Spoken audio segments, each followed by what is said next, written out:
Welcome to Idea Tennis, where we challenge ideas, elevate thinking, and serve up conversation that make you question. A flower is a weed with a really great marketing budget. That's what I want community to do for me. I want them to cheer me and check me. It's the thing that holds most people back from sharing the intimate parts, the authenticity of who they are and how they arrived.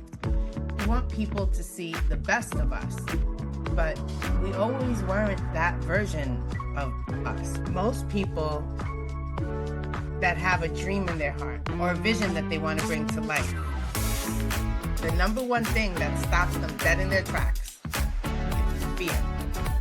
Fear of judgment, fear of not getting it right, fear of, okay, I don't know. When you talk about legacy, it's the story you leave behind, your testimony to the world, to the great, great, great grandkids who never met you, but got to read and get insight firsthand from you of who you are. You being everyone listening to this podcast, having the ability to immortalize your life and create legacy through a book.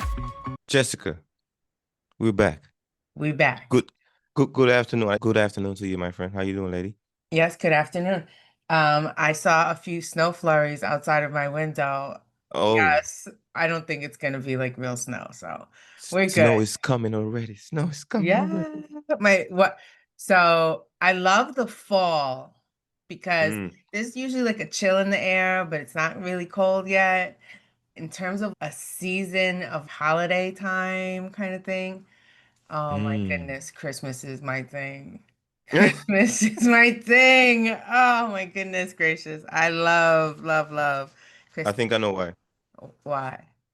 Because you a shopper, Jess. Oh, that, yeah, but also Jess. I love the decorating. Every room gets decorated. Every inch has something, and it's just, to me, I know Thanksgiving is the time traditionally people focus on giving thanks and expressing gratitude, but for me, it's the whole, all, I mean, I express gratitude constantly and always, but I feel something special about the Christmas season. And yes, as it relates to biblical terms, technically that is not when Jesus was born, although that's what we celebrate is the birth of Christ. But I love Christmas, so. Yeah, I like the season. And before we run away from fall, I want to just shout out to the fall season that we just had, and me just taking some time walking the neighborhood, seeing these big, beautiful flowers. Because these trees, they look like trees during the summer, but when they change their leaf color, they're flowers. I heard this quote this morning. I thought it was amazing. It says, "A flower is a weed with a really great marketing budget." You got jokes today, No, but it got me thinking about how these flowers just dangle their colors during the fall time and show off their beautiful, leaves, different patterns. And I would just recognize how beautiful it is. And I didn't notice how beautiful the New England state is until the last few years. I came back here just recognizing, man, I like this tree. I didn't know it would look like this. The bright red, the bright yellow. I mean, oh my goodness. Anyway, so I really appreciate this season. I know if folks that's out there that have experienced the fall so far. You got some leaves on the trees, but it's amazing. I don't know if you've been showing your gratitude, but I have been. Yes. Yes. Well, I'm going to express gratitude today, right now, for you. Today is Veterans Day. And 22 years of you dedicating your life to serving our country and keeping us safe. Thank you so much. I have so much love and respect for you and the sacrifice that you made for us. So thank you. The American family was worth the sacrifice. I say that for 20-something years of my life as people go around and like, oh, thank you for your service, thank you for your service. And the answer often is, yeah, you were worth the sacrifice. And that's been the message for a long time. But now that I'm retired, I still feel the same way with the folks that I'm serving now, but still the American family was worth the sacrifice. Jessica was worth the sacrifice. My family was worth the sacrifice. Everybody else that's non-blood related was worth the sacrifice. So yeah, shout out to all the veterans out there too as well. Yeah, we did. Yeah. So we had a incredible coaching session last night with the community. I think each week just gets better and better. It's a place to come and and tell us your last night. I like the theme about getting into the story of the founder's story and just understanding your origin story, basically, because I realize how important that is. Just like because once you understand the origin story and make sense of it, now you can campaign for the people you want to serve. Like you can go there, like you ain't gotta worry about the niche down piece of it. You can just campaign for the people you want to impact, you want to serve, you want to be a hero to. And Marquise, shout out to Marquise if you listen to this. But he dropped something about his family and his, where his story started. I was like, bro, that is it right there. That is the opening. That's the crack in the door. That's everything that you need to start with, because right there, people can connect. So that was a beautiful session. So congratulations to the coach. Yeah. Thank you. What I loved about it, and you were so right, your story, your origin story, your founder story, that essentially becomes the core of your marketing and your brand and your business. Even if you don't know who your ideal client is, you anchoring your story to your business Mhm. identifies who that ideal client is that you essentially are speaking to and wanting to help and provide a service. I had a lot of fun last night. I was pleasantly surprised with all the interaction from everyone in the community. And so everyone's heard of Jay Shetty. If you don't know who Jay Shetty is, you live under a rock, right? I belong to his like newsletter. I get his daily newsletter. And Mhm. today the daily wisdom is what he calls his newsletter. And so the introduction of the newsletter is welcome to the daily wisdom, the email designed to help you live better every day. And he has a quote and then he says something about the quote. The quote that he sent today, I said, this is God reiterating to me Mhm. that I am on the right path. That if I Mhm. ever questioned or had any doubt what my purpose is or was, all the things seem to be aligning in the universe that are validating the work that I've been doing, the people that I've been working with, and what my ultimate goal is. But the newsletter quote says from Jay Shetty, your community is your biggest strength. And then essentially, I guess somebody must have asked a question of what do you do when things are hard and you feel alone? And whether it's work is draining you, a relationship is falling apart, or that you're at a low point financially, what's the thing that helps you in your toughest moments when you're feeling isolated, when you're feeling hopeless? It's to believe, I believe, it's that people, and we've spoken about this before, are afraid to ask for help because they feel like it's vulnerability. But at the end of the day, when you recognize that you get strength from community and that you're not alone, and that community can fill so many different holes or gaps in our life, it just to me. So I was like, thank you, God, and thank you, Jay Shetty, for sending me this newsletter today. But you speak about in the past, and this is one of the things that I love about you is your authenticity about, why you started your network marketing business. That one of the primary reasons, and really the only reason at this point that you're still connected, is because of the community. Mhm.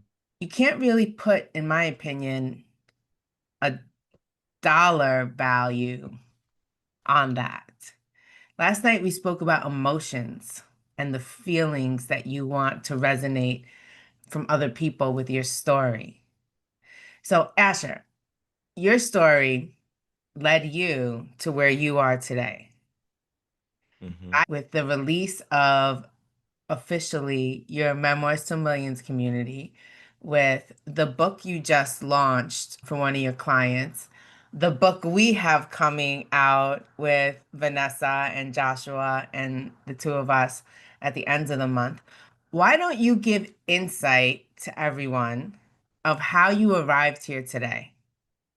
Ooh, wait a minute. So today is Asher gonna be getting questions and I'll be on the interview. Yes. All right, let me see. Let me Yes. see.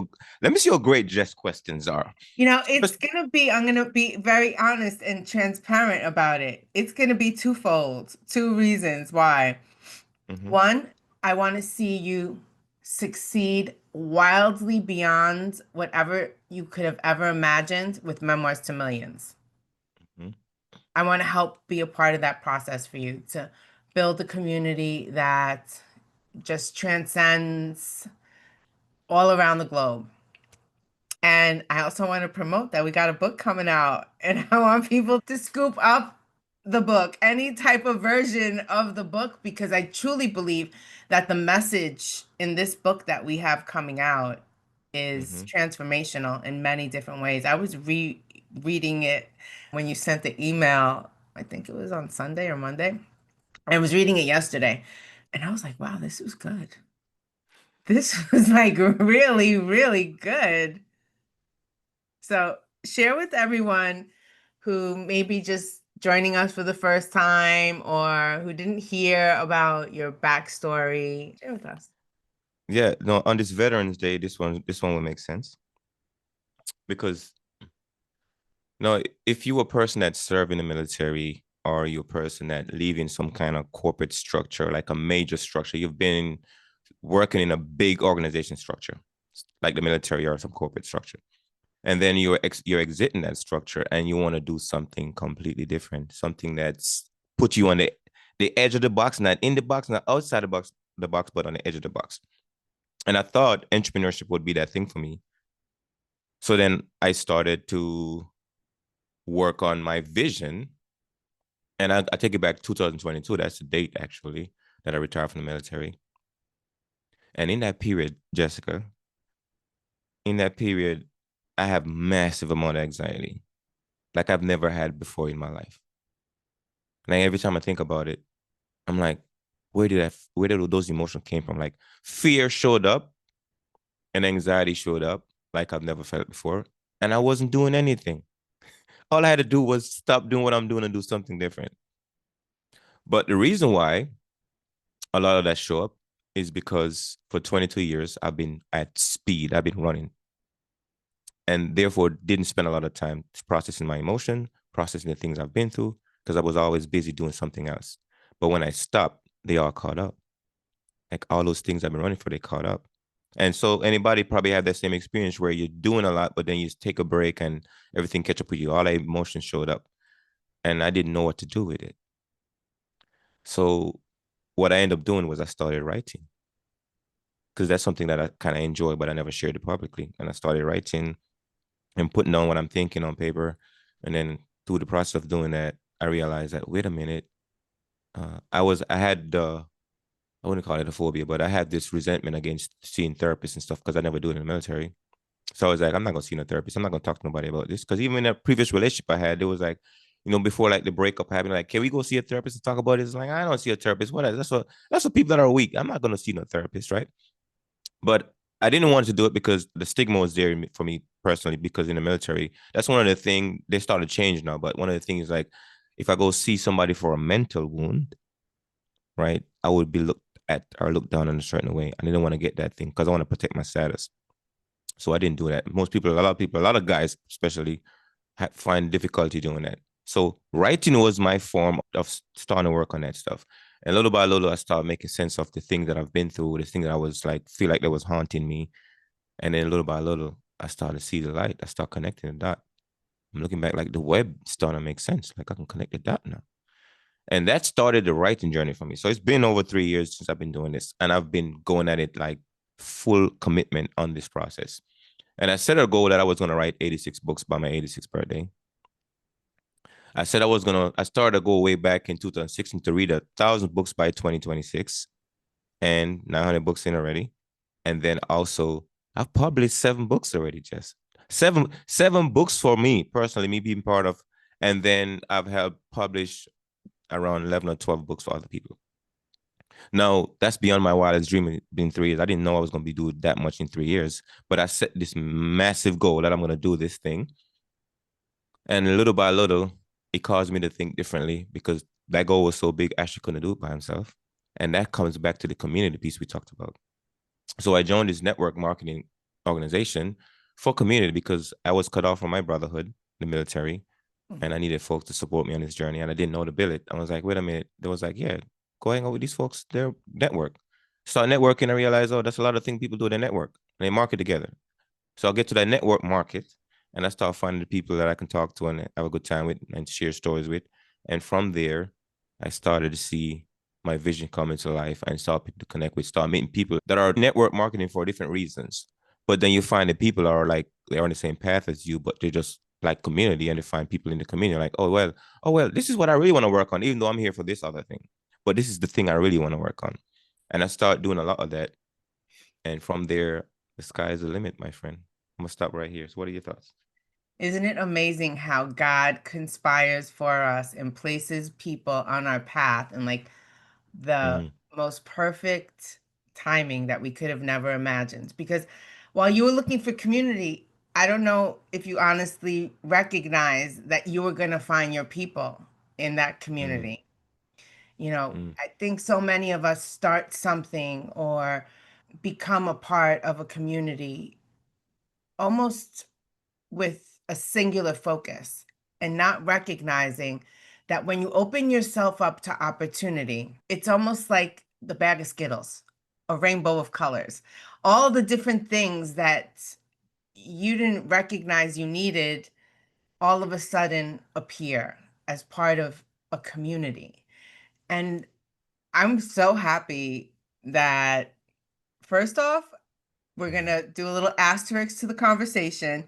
The stigma of therapy is no longer what he believes. He actually participates with the therapy. He Every does 2 weeks. therapy. Yes. So just so Mm-hmm. we know, to clear up that message, that but that stigma of therapy, especially for men of color, is a real thing. And Mm-hmm. being able to recognize that for you, the first starting point was to release what you were feeling in the form of writing, because that's essentially what you were doing. You were getting it out of your head, getting it out of your heart, getting it out of all the anguish that you were experiencing when you had all of a sudden this anxiety. Because for you, not having that structure, that routine, that almost nonstop every minute of your day was scheduled for 22 years, and then coming back home and you're like, all right, now what? The fact that you were able to recognize that what you were feeling and what you were experiencing was not living and it was not life. And it was not going to help you figure out the next phase. Now, I don't know if you honestly recognized or realized or even knew any little bit of, by you starting to write down what you were feeling and what you were experiencing, where that was going to lead. I call that part of the story the shift. Mm-hmm. The first part of the story is the struggle. You identified your struggle. And then the shift. So at what point, yes, you recognize that you felt at home with this new community of people that you found that are diverse and different and have different talents, skill sets, and unique personalities and perspectives, but they, I believe, enhance what you do. And also, in my opinion, I've helped you with the level up, think different, and do different. That's what I want community to do for me. I want them to cheer me and check me. I want them to be able to recognize, all right, Jess, while that is a great idea, and you do this to me, right? While that is a great idea, have you thought about doing it this way instead? I love that because it gets me to think different, and then sometimes I do different as a result, or other times I dig in deep and I'm like, nope, I don't want to do it that way. But I think experience is the thing that we need in order to figure out, is this right for us? Are we doing it the right way? But so the shift, how did you recognize that the writing that you were doing was the thing that you want, like that you wanted to write books from writing feelings and emotions? And how did you go from there to all of a sudden saying, I want to write books. I want to help other people write books? First thing, the reason why is because I was reading a lot of books already. And the thing that you consume the most, oftentimes you would love to create it yourself. When it comes to the pivot piece, you know, I think all of us go through this where we find something that works for, and automatically you think, if I was by myself in this universe, then the one me don't need to share it. But there's 8 billion people, almost 9 billion people on the planet. And if this thing worked for you, the question is, are you the only one? I know I'm the only one. Because transition from the military is a regular thing for a lot of people that either they did full 20 years or they did some kind of short term. But the transition affects people. And I was like, my transition wasn't going well for me. So is it the same thing for other people? Are they going to a transition that wasn't going well for them? And what were they doing at the time to figure out that transition for themselves? And I was like, it's working for me. It could work for somebody else. Who are those people? And can I figure out how to give them a system that I did? And at the end of the day, people always need systems. That's what they take from you, systems. Your process, the way that works for you. So I was like, yo, I'm gonna share this.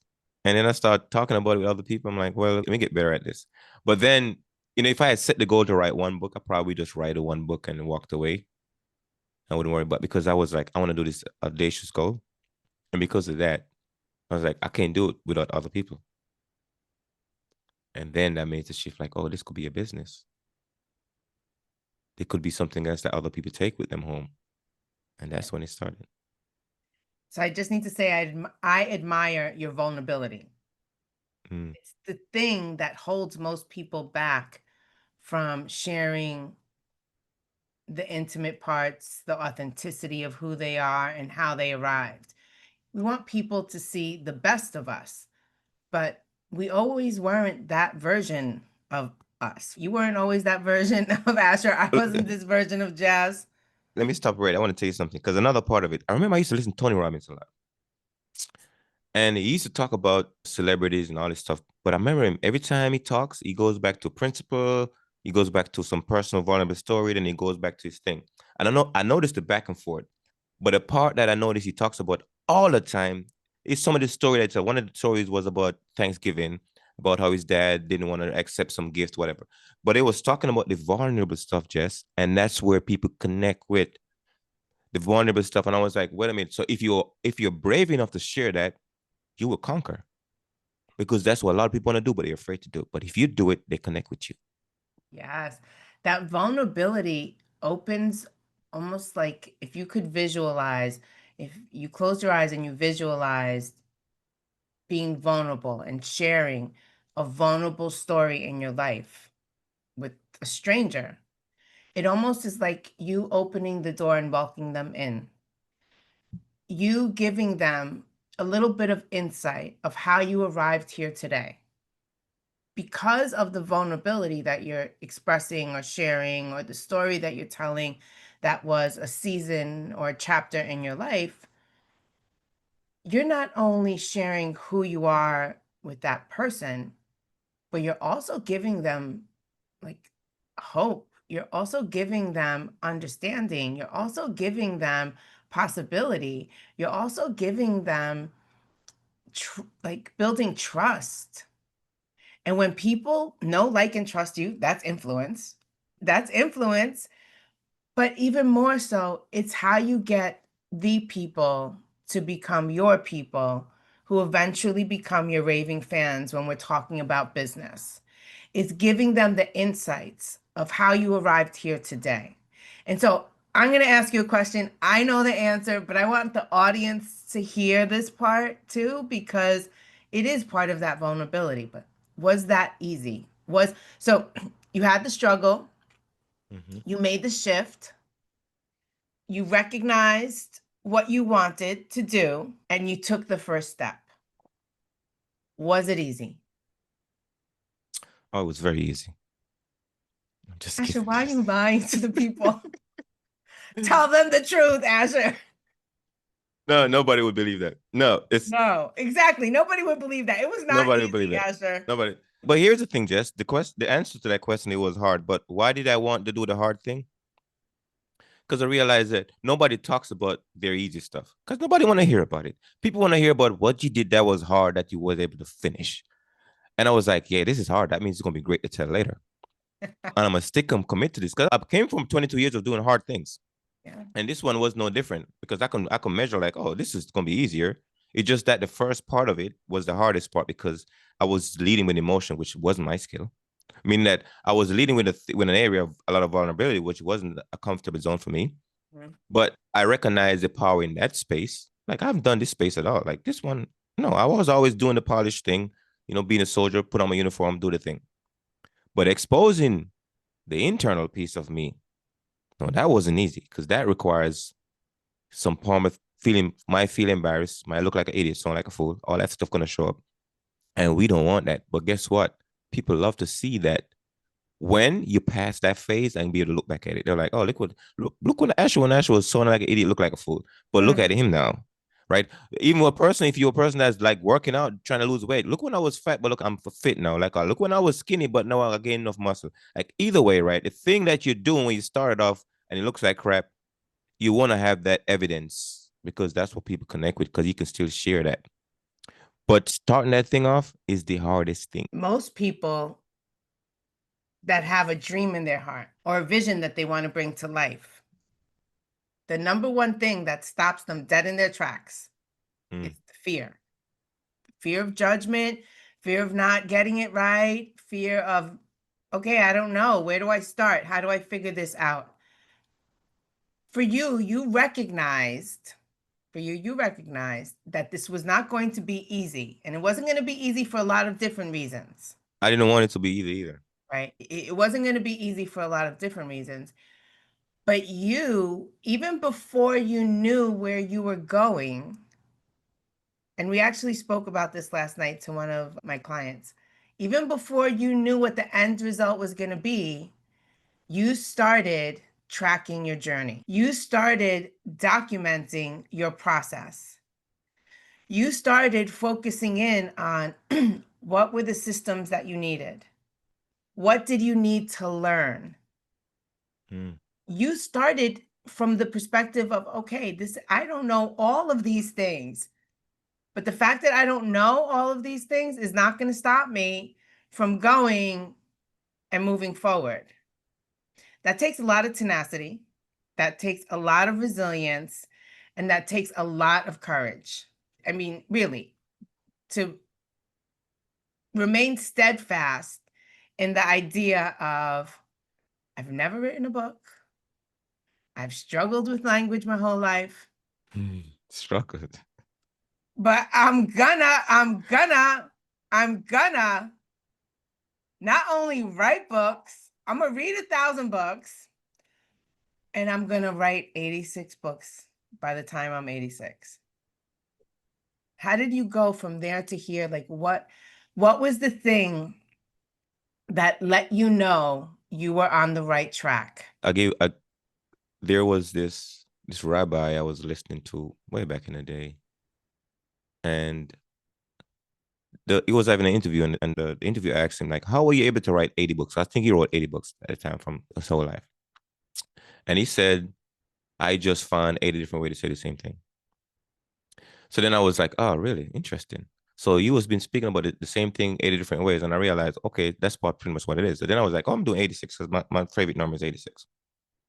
But then I thought thinking about the future, you're talking about hard. And I was like, I vision the future that I want to do. I'm like, I'm going to reverse engineer that future I'm excited about versus trying to forward engineer a past I'm depressed and not excited about. So the past that I was coming from, right? Some of the stuff wasn't the greatest, but the future I was looking at was very exciting. But I know it's going to be difficult. But I was looking at the past, I was like, I did some hard things. I can do another hard thing. And I can get through this process. But I was like, I'm going to engineer this thing. And regardless how difficult it is, I'm going to pull it off. But the person that I saw that had me think bigger about like going after this big goal was that one rabbi. And I was like, he did 80 books over his whole life. I was like, can I do it in 46 years? Because that's how much time I had left at the time. Like, can I do it in 4? I'm like, okay, cool. I can do it. So let me go figure out how do I do it, how many books I got to do a year and see how I can do it. And that was a game changer, if that answers your question. So how many books a year? Let's figure this out. So I'm 45, so I got 41 years left. I did 7 books already. So I got 79 books left. No, but you did more than 7 books, technically. What other Seven people? books What? a year. Yeah, but you Yeah. published. That counts. Well, then I'm gonna exceed that number massively because All the right, so we'll keep with your seven. So then you have how many books left? I have that 79, right? 79 books left in 41 years.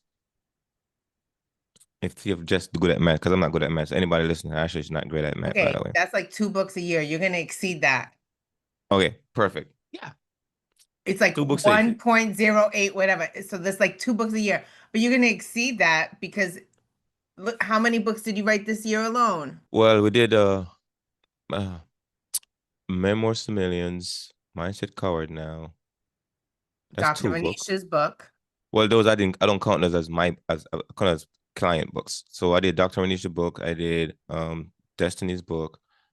I did another book. Oh, and I did 3 books this year. It's because I did another book with Andrea. Me and her did a book. It's called Keep is the Final Moments. Um, yeah. So I did 3 books this year. Oh my goodness! I've been working on so much just one thing. But yeah. So the numbers are stacking up. It's a little bit. I'm getting better, and guess what? I'm getting better at writing. So most likely, I probably do more than 2 books a year, unless I'm working on other people's project that takes up more time. But let's go at least 2 books a year. So maybe April and November, I have a new book. Every April and November, I could probably shoot for a new I book. think Keep you it. should cheat a little bit and write a chapter in all the clients' books. Oh yeah, I could do that. I could totally do that. But yeah, Yeah. I'm gonna do some joint venture books, some anthology. I'm definitely gonna do those because I like those projects because I get to bring people and work on the same thing. So I'm gonna look toward that. That's why when Varela finally get its place in the world, a lot of the opportunities there for me to do group books because I love those projects. They're very fun. They're very fun to see people work on stuff. But yeah. Mm-hmm. So, I mean, this has been an insightful conversation behind the curtain of Asher and how he arrived to where he is today. The fact that you've taken your struggle, you shifted your mindset, and you're committed to success, not only through writing your books, but through the work of you building your community, of helping other people bring their stories to life to create legacy. When you talk about legacy, it's the story you leave behind, your testimony to the world, to the great, great, great grandkids who never met you, but got to read and get insight firsthand from you of who you are, you being everyone listening to this podcast, having the ability to immortalize your life and create legacy through a book, being able to help people recognize that you don't have to have a degree in writing or in English. You don't have to understand the publishing process, or you don't have to figure it all out on your own, and that they could be a part of your Memoirs to Millions community, that they can be part of I'm going to call it the founders, the first users of Varela when it Mm-hmm. officially launches, to help bring their stories to life, that you can work with other people that inspire you and you have a different but similar underlying message, like we did with Mindset Coward. I Mm-hmm. think that is a beautiful gift that you have given to the world, Asher. So I want to congratulate you. I'm excited. We have, I Thank you, sister. believe November 27th, November 27th, I believe is when Mindset Coward, Lying Our Way Through the Truth to the Truth, will be available on Amazon, and we'll drop all the links when it's official and ready. I think in the next couple weeks, you guys are going to meet Joshua and Vanessa and hear a little bit of insight behind their stories and how it helped them arrive to where they are today. It's their stories of resilience, stories of, in my opinion, defying the impossible odds, of recognizing that impossible is I'm possible, and having Asher there to guide us step by step has made it a beautiful process of turning our stories into part of our legacy. So thank you, my friend. Mm, I appreciate hearing that. Sometimes we forget the value we impact on people we have on people until you step back a little distance from it. I've been deep in the trenches because one of the good part about like working on your thing that you want to call it your thing, is that you gotta get deep into the trenches with it before you can step out and start orchestrating other people to kind of like help you do the pieces. And this one thing I committed to, I was like, I want to learn this thing because I learned this from the military. It's like if you want the best way to lead or to manage anybody, manage things or manage project or system, is for you to understand it deeply first, and then you step away and you can start orchestrating the moves of it. But if you're blind to it, you don't really understand how to really see further down the road on it. So I was like, I'm gonna learn all these different systems that they're using in the publishing and writing industry and what I can learn from it. And the part that frustrates me, I'm gonna record it. I'm gonna document it because I want to fix that. And given that we are in the age of AI now, we are just a lot of reverse engineering things very easy. And now you can really talk to a system to help you write better codes for something. I'm like, well, I have this problem. Can we fix this? And I love my AI tools. They're like, oh yeah, we can fix this. So that's one of the greatest things I've ever experienced. That actually, I think the last 3 years, being the gift of AI has made my life like so awesome. Because if it wasn't for that, I'd probably be struggling like, before 2022. Like this stuff was a hard process. But because of the time we're in, Jessica, I'm like, the sky's the limit based on your dreams because now you can do so much with it and you can have the tools to help you figure it out. I'm like, wait a minute, writing, this thing, nobody have talker's block, but they claim they have writer's block, but you don't have writer's block either. But you can talk your way into a good book now with the tools of today. Like if you was sitting on trying to write something like I can't think of it, can't. Now you like just talk and let something do the recording, and then you use the transcript. And no, guess what? Book is done. That's so easy it is these I'm days. gonna add to your the AI, the gift of AI, and the gift of Jess in my life. Yes, the gift Mm-hmm. of Jess in my life. Insert just there. Insert just right Insert, here. Insert yes. just right here. Insert Jess. I Mm-hmm. love that about the two of us. I just need to, and if I say it in every episode, oh well, our listeners will just have to hear it. I love the fact that we provoke each other. Provoke, I'm going to use the word because sometimes I want to strangle you, and I know you want to strangle me too, but we provoke each other to think different and to go for more. We encourage, we provoke, but we encourage and we support. And I just love that about our friendship. The fact that you don't think small, I certainly don't think small, and that we're always looking to support each other, and that we're always looking to figure out, okay, I know you don't want to hear this, but I'm going to say it anyway, even though you don't want to hear it, because I believe it's in your best interest. Now, you do with what you want with it, but I'm going to tell you anyway. And I think there's a freedom when you have friendships and relationships like that, that you can have the understanding of knowing I may piss her off, but it's okay because 10 minutes later she's going to send me something to laugh about together. Or it's a fresh perspective on what it is to have the balance of people who cheer you and check you in your life. And everyone needs people like that. We all need more people like that. When you're not in competition with people, where you just want to see them shine, you want to help them rise. To me, that has been one of the biggest blessings that I have received by starting a business that I wasn't looking for and didn't realize or recognize or that I needed it or wanted it. The people have become my family.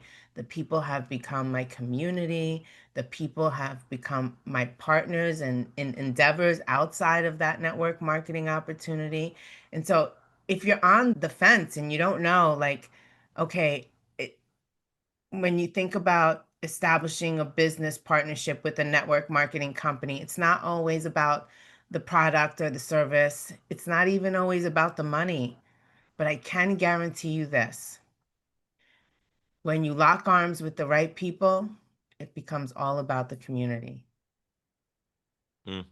So I'm writing down stuff. Here is something that if you're a person that's listening, you're gonna understand it. So Jess, I'm gonna say this. You're very cautious. I'm a risk taker. So the combination is great. And I'm gonna tell you the reason why. Because I was looking for somebody that would sometimes say hit the brakes. because I'm always gassing it up. Not having that person sometimes, because I'm a big risk taker. That's one of my weaknesses, my strength at the same time. I'm a big risk taker. But sometimes you need somebody to put the caution button on, like, okay, wait, slow down, slow down. Right.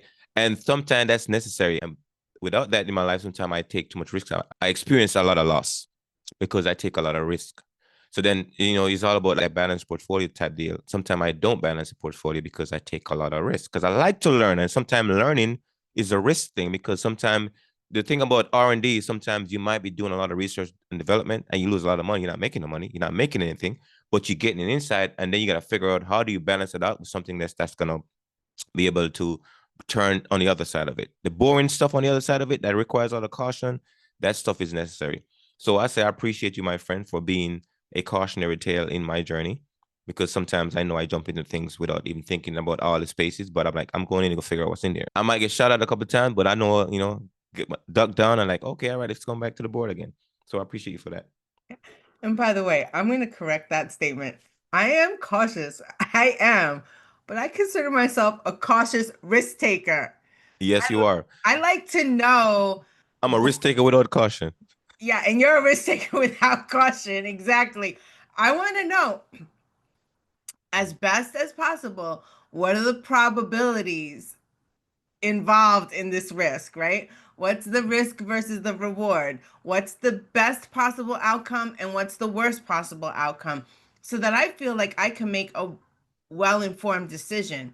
So it's not just jumping into the ocean, not realizing that the barracudas and sharks are right there waiting for me to jump in, but rather recognizing, because I did a little research and checked and put maybe a camera underwater to make sure there were no barracudas and sharks before I jumped in. And I didn't have a life vest on. So, like, that is the type of risk taker that I am. I'm going to jump, but I want to make sure that as much, not that I have to be in control of the outcome, but I want to know kind of what are the pros, what are the cons, and what's the likelihood of where I'm going to land.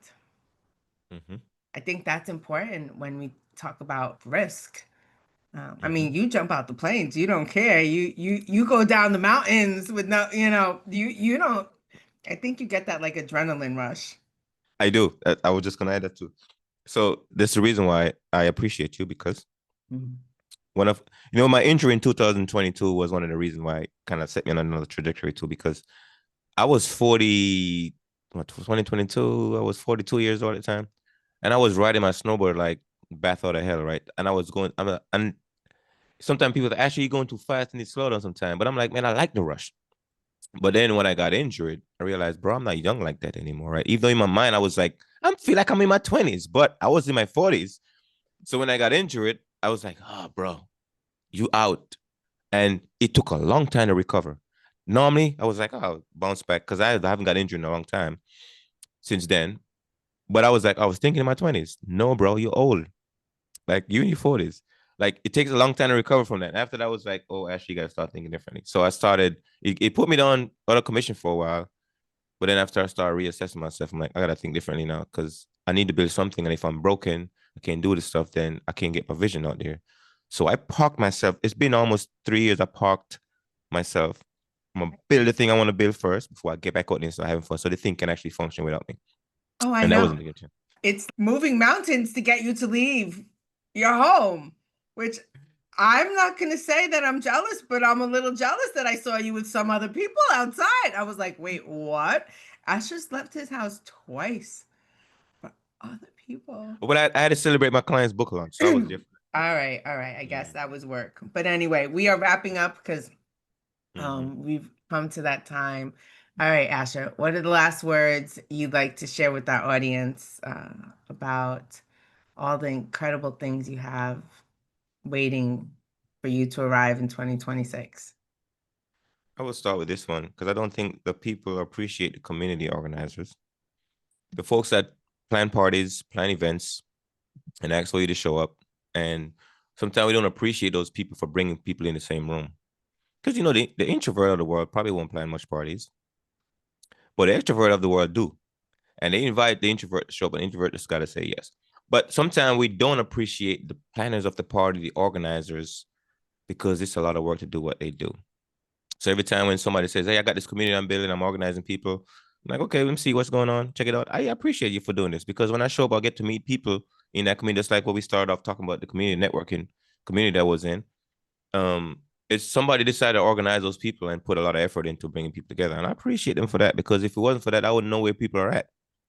Because everybody's individualizing their own home, don't go nowhere. Then like nobody's gonna knock on your door. Really, you gotta go out somewhere where people are communing together. Like, oh yeah, I meet some people here. So shout out to the organizer of the world. I appreciate them and the community organizers like yourself, Jess, for bringing people and trying to teach them something. I appreciate you. So if you're doing that, I say congratulations to you and make it an awesome 2025, end of 2025. And looking forward to 2026. Yes.